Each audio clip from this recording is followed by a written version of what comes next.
श्री रसिक मुरारी जी की कृपा से वह गजराज गोपालदास भक्तराज हो गया। उसको श्री रासिक जी ने संतों की सेवा में लगा दिया था।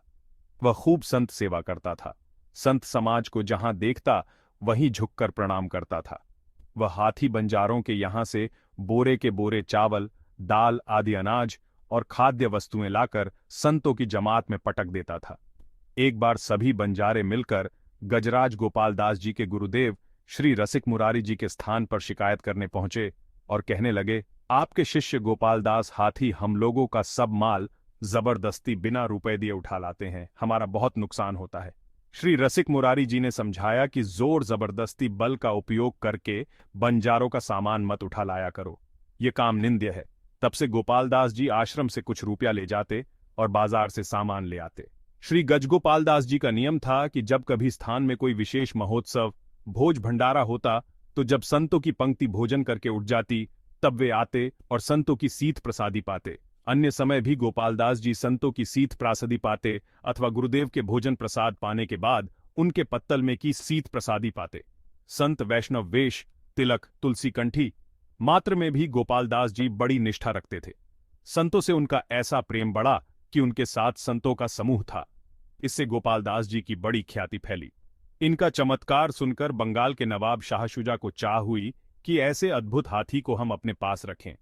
अतः पकड़वाने के लिए उसने बहुत से आदमी नियुक्त किए, परंतु यह किसी के भी हाथ नहीं आए। तब नवाब के सूबेदार ने यह घोषणा की कि जो भी गोपालदास हाथी को पकड़ कर लाएगा उसे बहुत रुपया दिया जाएगा।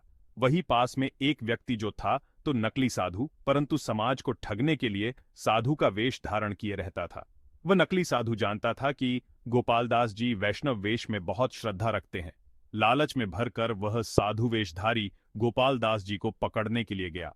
गोपालदास जी जान गए कि यह नकली साधु है, केवल साधु का वेश धारण करके आया है, परंतु वैष्णव वेश में निष्ठा के कारण उसके साथ चुपचाप चलने लगे। श्री गजगोपालदास जी का नियम था कि बिना संतों की सीत प्रसादी लिए जल भी नहीं पीते थे। सूबेदार के यहाँ संतों की सीत प्रसादी न मिलने से 3-4 दिन तक इन्होंने कुछ भी खाया पिया नहीं।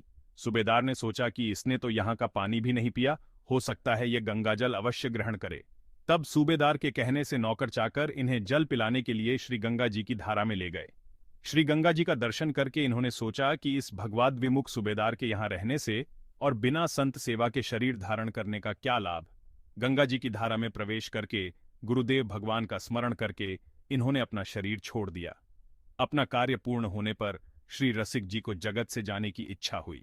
ऐसा कहा जाता है कि 1652 शकाब्द में तिरोभाव से पूर्व श्री रसिक जी अपने 7 सेवक लेकर रेमुणा पहुंचे, जहां प्रसिद्ध खीरचोरा गोपीनाथ जी का मंदिर है। देखते ही देखते श्री रसिक जी गोपीनाथ जी के विग्रह में प्रविष्ट हो गए। उनके शिष्यों ने भी गुरुदेव के विरह में वहीं पर अपने शरीर त्याग दिए थे। आज भी रेमुणा में खीरचोरा गोपीनाथ के आंगन के एक ओर श्री रसिक मुरारी जी की पुष्प समाधि है और साथ ही उनके 7 सेवक भक्तों की समाधि भी है।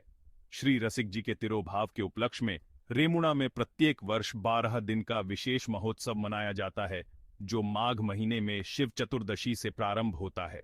श्री रासिक मुरारी जी को और भी बहुत नामों से जाना जाता है, जैसे कि रासिकानंद प्रभु, रासिक देव गोस्वामी। श्री रासिकानंद प्रभु को संतों द्वारा भगवान श्री कृष्ण के पौत्र श्री अनिरुद्ध जी का अवतार माना गया है। नकली साधु की चाल को पहचानना आसान नहीं होता, लेकिन एक सच्चे भक्त की दृष्टि में कोई भी छुप नहीं सकता। ऐसे कई मौके आए जब साधु के भेष में ठगों ने लोगों को ठगा, परंतु सच्चाई की शक्ति हमेशा जीतती है। गंगा जी में समर्पण का अर्थ है अपने समस्त अहंकार, द्वेष और मोह को त्याग कर पवित्रता की ओर अग्रसर होना। यह केवल एक धार्मिक अनुष्ठान नहीं, बल्कि आत्मा की शुद्धि का प्रतीक है। गंगा जी में स्नान करने से मन और आत्मा दोनों ही निर्मल हो जाते हैं।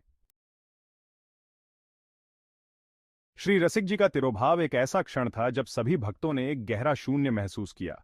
उनकी अनुपस्थिति ने एक ऐसा खालीपन छोड़ दिया जिसे भर पाना असंभव था, लेकिन उनके उपदेश और शिक्षाएं हमेशा हमारे साथ रहेंगी, हमें मार्गदर्शन देती रहेंगी। श्री रासिक मुरारी जी के कई नाम थे जो उनके विभिन्न गुणों और लीलाओं को दर्शाते थे। हर नाम के पीछे एक कहानी, एक अनुभव छुपा हुआ था। हर नाम भक्तों के लिए एक प्रेरणा का स्रोत था, जो उन्हें भक्ति और प्रेम के मार्ग पर चलने के लिए प्रेरित करता था।